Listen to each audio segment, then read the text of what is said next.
తులసీదాస్ గారు చెంబుతో కాసిన నీళ్లు తీసుకొచ్చి రావి చెట్టు మొదట్లో పోసి రావి చెట్టు కింద కూర్చుని తపస్సు చేస్తుండేవారు. ఆ రావి చెట్టు మొదట్లో గంగ నీళ్లు పోస్తుంటే గంగాజలం తగిలిందో ఏమో ఒక బ్రహ్మరాక్షసుడు పైనుంచి కిందకి దిగాడు. బ్రహ్మరాక్షసుడు అంటే ఎవరు అనుకుంటారేమో, వేదం చదువుకుని కూడా దొంగతనాలు లాంటివి చేసి బ్రతికిన వాళ్ళు బ్రహ్మరాక్షసులు అవుతారు. అటువంటి బ్రహ్మరాక్షసుడు క్రిందకి దిగి అన్నాడు, నువ్వు నాకు మహోపకారం చేశావు, ఎప్పటి నుంచో ఈ చెట్టు మీద పడున్నాను. నువ్వు గంగాజలాన్ని తెచ్చి ఈ చెట్టు మొదట్లో పోసినప్పుడు గంగాజల స్పర్శ చేత నా పాపం శమించింది. నేను సాధారణ రూపాన్ని పొందాను. నీకు నేను ప్రత్యుపకారం చెయ్యాలనుకుంటున్నాను. నీవు రామదర్శనం కోసం పరితపిస్తున్నావు. నీకు రామదర్శనం కావాలి అంటే చేయించగలిగిన వారు హనుమ ఒక్కరే. హనుమ రోజు వస్తుంటారు. ఎక్కడికొస్తారో తెలుసా?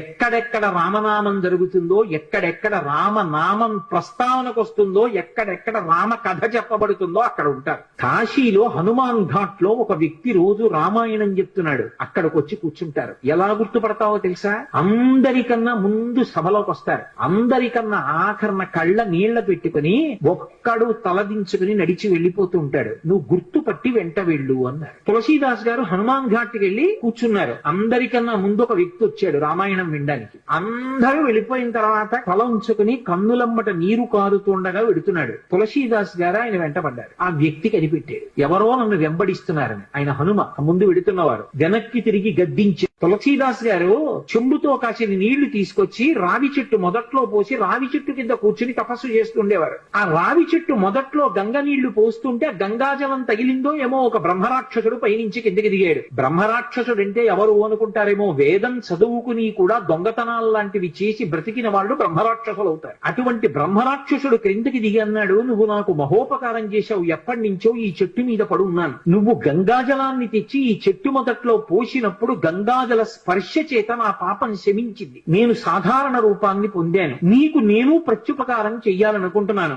నీవు రామదర్శనం కోసం పరితపిస్తున్నావు. నీకు రామదర్శనం కావాలి అంటే చేయించగలిగిన వారు హనుమ ఒక్కరే. హనుమ రోజు వస్తుంటారు. ఎక్కడికొస్తారో తెలుసా?